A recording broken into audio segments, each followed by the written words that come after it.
নমস্কার। আজ একটি গুরুত্বপূর্ণ বিষয় নিয়ে আলোচনা করব। সেটি হলো বাচ্চা যদি মায়ের কোল থেকে বা খাট থেকে বা কোনো উঁচু জায়গা থেকে পড়ে যায়, সেক্ষেত্রে আমাদের কি করণীয় নয় এবং বিপজ্জনক লক্ষণ কোনগুলি এবং কখন বাচ্চাকে তৎক্ষণাৎ হাসপাতালে নিয়ে যেতে হবে।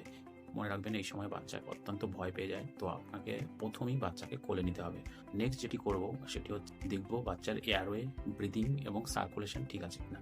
এয়ারওয়ে কি করে বুঝতে পারবো? যদি বাচ্চা কান্না করে তাহলে বুঝতে হবে বাচ্চার এয়ারওয়ে ঠিক আছে, অর্থাৎ বাচ্চার শ্বাসনালী ইনট্যাক্ট আছে। দ্বিতীয় হচ্ছে ব্রিদিং। এই ব্রিদিং বোঝার জন্য কি করব? যদি দেখব যে বাচ্চার বুক ঠিকমতো ওঠানামা করছে, অর্থাৎ বাচ্চার ব্রিদিং ঠিক আছে। নেক্সট অর্থাৎ সার্কুলেশন বোঝার জন্য আমরা কি করতে পারি? যদি আমরা কেউ পালস রেট দেখতে জানি তো দেখবো বাচ্চার পালস রেট ঠিক আছে কিনা। যদি পালস রেট ঠিক থাকে খুব ভালো কথা। যদি আমরা পালস রেট না দেখতে জানি তাহলে দেখতে হবে বাচ্চা অংশ শরীরের ঠান্ডা হয়ে যাচ্ছে কিনা, ধরুন হাত পা ঠান্ডা হয়ে যাচ্ছে কিনা। যদি ঠান্ডা না হয়ে গিয়ে থাকে অর্থাৎ বাচ্চার সার্কুলেশন ঠিক আছে। এই সার্কুলেশন দেখার পর দেখবো রেসপন্সিভনেস, অর্থাৎ বাচ্চা রেসপন্স করছে কিনা। ধরুন আপনি ডাকলেন, বাচ্চা তাকাচ্ছে কিনা। এয়ারওয়ে, ব্রিদিং, সার্কুলেশন এবং রেসপন্সিভনেস দেখার পর আমাদের কিন্তু দ্রুত হেড টু টো এক্সামিনেশন করতে হবে। মাথা থেকে একদম নখ অবধি ভালো করে একবার দেখে নিতে হবে। মাথায় দেখতে হবে মাথার কোনো অংশে ফুলে গেছে কিনা বা মাথায় কোথাও কেটে গেছে কিনা। তারপরে দেখবো চোখে কি দেখবো? চোখের যে মণি সাধারণত দুটি সমান এবং একই রকম দেখতে হয়। দেখতে হবে এই মণির কোনো অসামঞ্জস্য আছে কিনা, অর্থাৎ কোনো একদিকে চোখের মণি ছোট আর কোনো একদিকে বড় রয়েছে কিনা।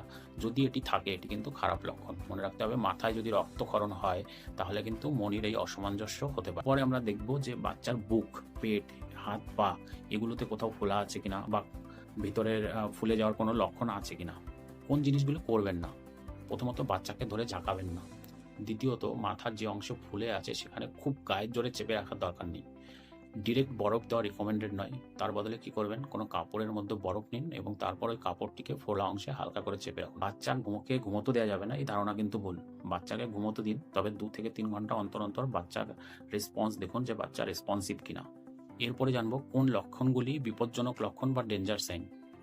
যদি দেখি বাচ্চা বারবার বমি করছে বা অজ্ঞান হয়ে যাচ্ছে, এছাড়া যদি দেখতে পাই যে বাচ্চার নাক দিয়ে এবং কান দিয়ে রক্ত অথবা তরল জলের মতো কিছু বেরিয়ে আসছে, বাচ্চা একদম অস্বাভাবিক আচরণ করছে বা একদম ইরিটেবল হয়ে গেছে, যে বাচ্চা কাউর কাছে যাচ্ছে না, কিছু কথা শুনছে না, কোনোভাবেই বাচ্চাকে রাখা যাচ্ছে না, তাহলে কিন্তু আমাকে হাসপাতালে নিয়ে যেতে হবে। অন্য কোনো ব্যথার ওষুধ না দিয়ে শুধুমাত্র প্যারাসিটামল দিন এবং সেটা কিন্তু ওজন হিসাবে আপনার বাচ্চাকে দিতে হবে। বাচ্চাকে যদি হাসপাতালে নিয়ে যেতে হয় তাহলে কি করে নিয়ে যাবেন? এমন কোনো গাড়িতে নিয়ে যেতে হবে বা এমনভাবে নিয়ে যেতে হবে যাতে বাচ্চার ঝাঁকুনি কম লাগে।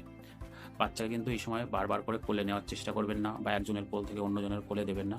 যদি বাচ্চা বমি করে তাহলে বাচ্চার মাথাকে কোনো একদিকে কাত করে দিন যাতে বমি বেরিয়ে যেতে পারে, বাচ্চার বমি যাতে শ্বাসনালীতে চলে না যেতে পারে।